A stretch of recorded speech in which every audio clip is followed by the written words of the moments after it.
اليوم عملت بيتزا وحبيت أشاركها معكم. شايفين ما أحلاها، طرية وبتجنن. يلا تعالي نشوف مع بعض كيف أنا عملت البيتزا. أول شي بتضيفوا كوبين من المي الدافية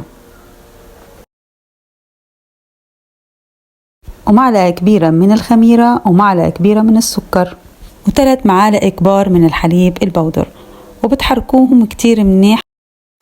وبعد ما بتحركوا الخليط بتضيفوا عليه 5 أكواب من الطحين بنفس مقدار الكوب اللي انتوا بتستخدموه، بتعايروا فيه بكل مكونات اللي هي العجينة.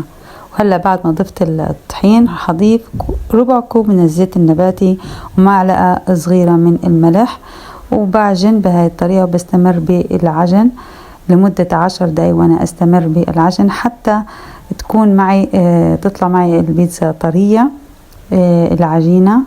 واذا حسيتوا انه انتوا بحاجة انه تضيفوا شوية زيت بتحطوا على ايدكم وبعدين بتعجنوا وبتكملوا تمام. اذا حاسين انه لسه بدها تمام زي ما انتوا شايفين هلا، وبعدين بتتركوها ترتاح لمدة 10 دقايق، وبعدين بنقطعها على شكل كور وعلى المقاس اللي انتوا بتحبوه.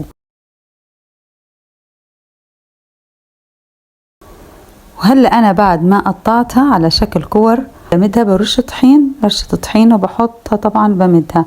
طبعا وانا بمدها لازم تكون، انا بحب البيتزا السمكها يكون لا رفيع ولا سميكة، فبالتالي العجينة تكون لا هي رفيعة ولا هي سميكة. وبعدين بدهن زيت تمام بالصينية وبحطها وبمدها وبحط عليها اللي هي المكونات، بحط عليها الصوص او صلصة البيتزا، وبضيف طبعا الزيتون، الجبنة اللي انتوا بدكم اللي بتحبوا. ممكن تضيفوا الفطر، بصل، اللي بيحب يعمل خلطة البيتزا بالمكونات واللي بيحب يضيفها، وحسب الموجود او الجود من الموجود اللي عندكم حطوه.